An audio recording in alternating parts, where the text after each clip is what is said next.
Good day, everyone. I am Aljo Sidesus from Group 8 BSIT 16, and today we'll be discuss handling exceptions in Java. Ano nga ba ang exceptions sa Java? It is an event that interrupts the normal processing flow of a program. This event is usually some error or of some sort. So basically, error siya sa Java. And madalas di natin naiwasan magka-error sa Java. Merong user error and merong built-in exception. This causes our program to terminate abnormally. So, may mga program na basta-basta lang nag-out without saying from why. Bakit nga ba siya nag-exit or nag-bug. So, pwede tayo maglagay ng indicator kung bakit nag-error yung isang program. Yun yung purpose ng exception sa Java. Common exception, especially sa array list, since discuss namin to noong nakaraan.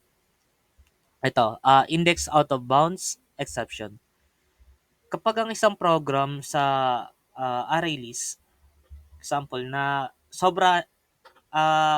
nag-call out ka ng index sa number 10 sa index na meron lang na 0, 1 to 3, and kinall out mo yung 10, ito ang lalabas, index out of bounds exception. And error siya na lalabas sa tuwing i-execute mo yung code. Pwede natin gawa ng try, catch, finally block dito sa ganitong klaseng code, and pwede siya ma-fix. And may indicate rin kung anong klaseng error yon by just printing out kung ano nga ba missing out doon. Okay? So, number format exception, which occurs when we try to pass as a parameter a number in the integer parse in method. So, basically, kapag initiate tsaka declare, kunwari, for example, in, tapos nag-declare ka ng variable na number, and ang nilagay mo, string, hindi yun gagana. Ang lalabas doon, number format exception. Kasi hindi niya sinusundan yung rule nung data, uh, yung primitive data na yan. Okay? So, ayun. Next.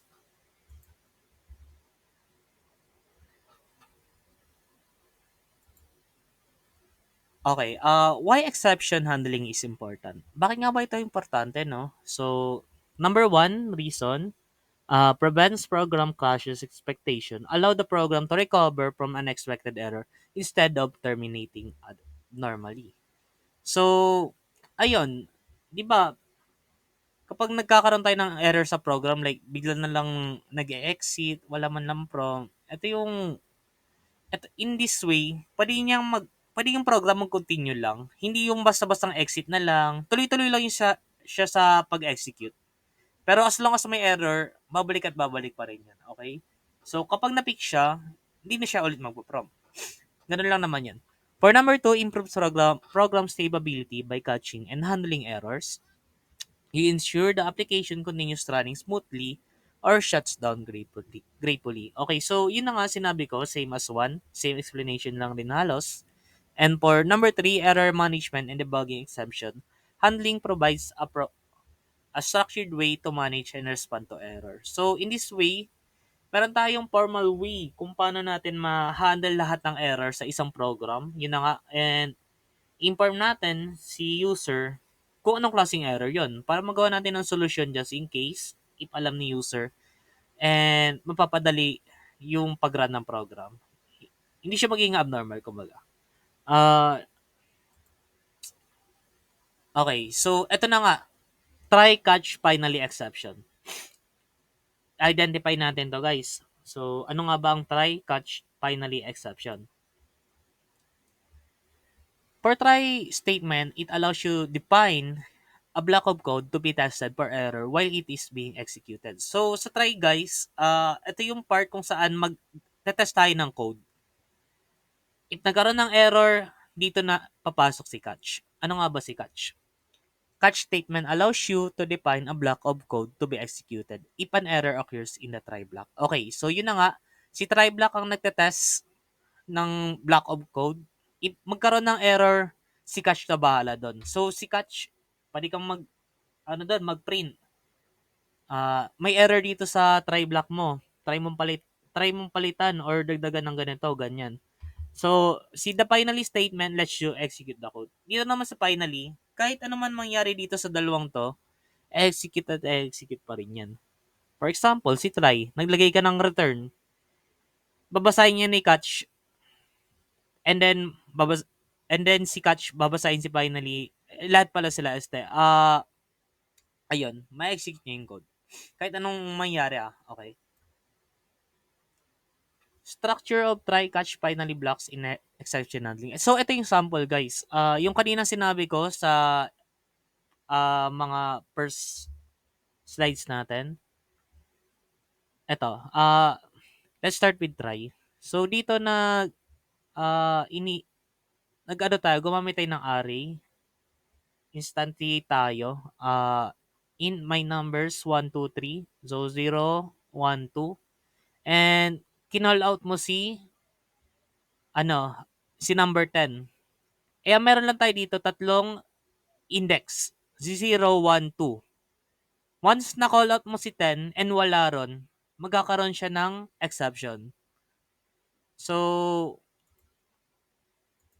yung exception na yun, guys, ang tawag doon is index out of bounds exception. Yun na nga, madalas siya nakikita sa array kapag kinall out mo yung non-existent na index dyan. So, okay, ito na nga si try, in-execute niya tong code na to. And then si catch, sinabi niya, ito yung condition ni catch. Kapag nagkaroon ng error si try, mag-print ka nito, something went wrong. So, ayun, in-inform niya si user na mali yung code. Something like that. And sa finally naman, the try catch is finished. So, dito, binerify lang na tapos na yung try at catch. And parang extra lang siya like sa if else statement. Okay, preventing program crashes when handling exceptions involved. Okay, use finally for cleanup. So, si finally guys, madalas to ginagamit to release files, connections, and other resource to prevent cascading failures. Ayun na nga. Use targeted exception handling. Kailangan mo lang mag-catch ng specific, hindi mo kailangan maging broad. And validate all inputs before processing. Check for null values, incorrect formats, and out-of-range data early. So, in this way, maiwasan natin yung mga mas malalang error. Kaya, kailangan natin i-prevent to wisely and maging panuri tayo kapag dating sa coding or programming. Okay, next. The following are the main points about the syntax of the try, catch, finally construct. So, basically guys, 'di ba? Sa Java, meron tayong try, catch, and finally. Kailangan natin gumamit ng mga branches like yung curly bracket even if the block contains only one line, you cannot uh di mo kailangan ito dito di mo pwedeng tanggalin yung branch, yung curly bracket, okay? Kapag tinanggal mo yun, hindi gagana yung code. So, okay, for each try block, there can be one or more catch blocks, but only one finally block. Sa try, catch, finally, iisa lang talaga ang finally block. Hindi ka pwede magdalawa, pero sa try and catch pwede, but dito bawal guys. Okay? For number 3, the catch blocks and finally blocks must always appear in conjunction with the try block and in the above order. In this way guys, kailangan siya, yung pagka-construct niya, mauna si try, sunod si catch, sunod si finally. Chronological. Okay? So, for number 4, a try block must be followed by at least one catch block or one finally block or both. So, Java does not allow a try block to stand alone. After a try, you must have at least one catch, a finally block, or both together. For example, try tsaka catch, try plus finally, try plus catch and finally. But lagi yung tandaan, pag try lang ginamit nyo, hindi siya gagana. Okay? Again, okay lang may try and catch, okay lang may try and finally, lalong okay ang try catch finally. Pero nag-iisang try, bawal. Okay, next. Try with resource. The try with resource statement is a statement that declares one or more resource. Yun na nga, kaya niya makapag-declare ng marami. Di gaya ni finally, isa lang talaga. So, any object that implements Java lang auto-closable, which includes all objects which implement Java IO closable, can be used as a resource. Pari siyang resource, guys. Ayun. Purpose of try with resource, automatic resource closure, cleaner and more readable code, catching suppress exceptions automatically. Okay, next na natin. Ito yung, guys, dako naman tayo sa manual throwing of exceptions using the throw keyword. Ano nga ba yung throw, guys? So, in Tagalog, binabato, di ba? The throw keyword is used to explicitly throw an instance of a throwable object. So, ganito, guys. For example, nag instantiate tayo rito. Int numbers equivalent to 10, 20, 30, 40. System out. Ayan. So, gumana siya. Yung block of code na to, si try. Then, sumunod na try, gagana rin to. Sa catch naman, if ever magka-error, ito ang ipiprint niya. Inner catch plus egat message. Ayan. So, pinapakita niya lang rito kung paano nagpa-function yung isang code and paano niya i-cope kung anong gagawin niya sa error na yon. Okay?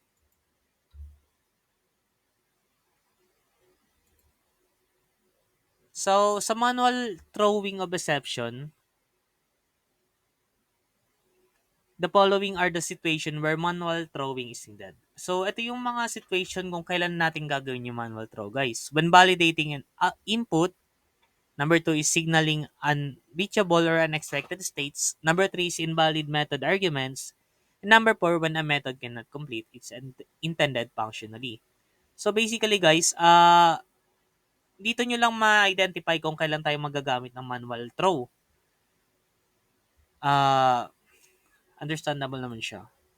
Next. User-defined exception. For user-defined exception, a user-defined exception is a custom exception that you create to handle specific error in your program. So, ito halimbawa, may bangko na, example, kulang tayo ng ng funds sa bangko natin. Pwede kang gumawa dito, insufficient balance exception. So, pwede kang malagay ng insufficient balance, kinulang ka sa budget. Yan, yung ganong klaseng error kapag, example, nilagay mo, nag-withdraw ka, 1K sa bangko mo, ang laman lang ng bangko mo, 0. Ito ang lalabas, insufficient balance. For school naman, di ba sa grading system, since elementary, ang grading system natin is 60 to 100. So kapag, for example, nag-input tayo ng grade na 101, ito ang pwede niyang i-throw. Invalid grade exception. Therefore, hindi magiging valid yon yung grade na yon kasi out of bound na ang inilagay mong data. Number 3 is a login system throw that mali ito, na mali. Sa login system, yung user to, guys, hindi insufficient balance. Parang example, user not found. Pwedeng exception yun, guys. Okay? Now, for built-in exception. So, dito, guys, meron tayong user tsaka built-in. Yun na nga. Yung sa user, ito, sa user lang to, guys. Hindi siya human and ay, human siya but hindi sa machine. Okay, so ito yung madalas na nagiging error as a human 'pag naggagamit tayo ng program. Madalas general example lang 'yan. So dito naman sa built-in guys, itong part na 'to, yung machine mismo, yung program, okay. Built-in exception are the exception that are available in Java libraries. This exception can handle and explain common errors during program execution. The built-in exceptions are classified into two types which are the check and uncheck exceptions. Okay? So, ito yung built-in exception, guys. More likely sa mismong program to na error, hindi siya human error. For example, sa check exception, the classes that extend ang check exception guys, ito yung definition niya. The classes that extend throwable classes except runtime exception and error are known as check exception. For example, class not found exception, input output, file not found. So basically guys, hindi ito yung mismo sa mismong system. Pwede itong mismong doon lang sa code lang. Example, class not found, IO exception, file not found. So usually, sa file system. Ito sa file system to, sa yung class naman sa mismong code mo and sa IO, yun na nga, input output. Parang wala yung inilagay mo ron. So ito halimbawa, example, tinesting niya si file reader. Nag-input siya dito ng non-existence file txt which is ayun, dineclare niya to. And since wala tong file na 'to, pinahanap niya 'to guys, si non-existence file. Since hindi siya nag exist guys sa ano mo, sa file system mo, etong lalabas na na output, non-existent file text, no such file on directory. So, wala yung file na yun guys. Since yun na nga, wala. Pero kung nandun yun, hindi na lalabas sa si catch. Okay? So, ayan. So, dako naman tayo sa unchecked exception sa ilalim ni built-in exception. These exception are checked at runtime and do not require explicit handling at compile time. Okay, so example class exception, null pointer exception, index out of bounds exception. Yung example nito is yung nauna nating example, yung sa may-ari list. Yung may 012 tapos nag-call out siya ng 10. Isang halimbawa yun ng unchecked exception. So, ito, another example. Nag-instantiate tayo dito in numbers 1 to 3. Tapos, tayo dito, call out ng number 5 sa index 5. Ito ang lalabas sa output. Exception in thread main, Java lang array index out of bounds. Yan yung guys, exception. Ang length lang dito is 0, 1, 2. May tatlong elements lang tayo dito. And yun na nga, si 1, 2, at 3. Pero yung index niya, 0, 1, 2. And kinaload mo si index 5, since wala ron, itong lalabas, index 5 out of bounds for length 3. So, ang lang siya, number 3. Okay? Finally, the finally block.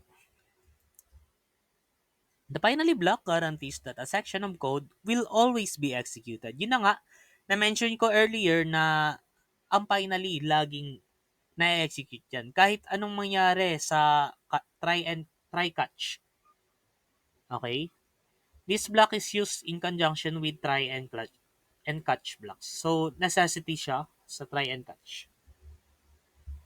It it is placed after the catch block or directly after the try block if no catch block is present. Pwede rin siyang try na may finally. Pwedeng try catch na may finally. Okay?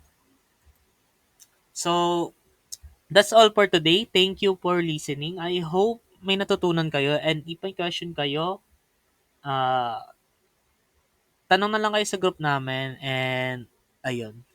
Have a nice day ahead, guys. Thank you so much.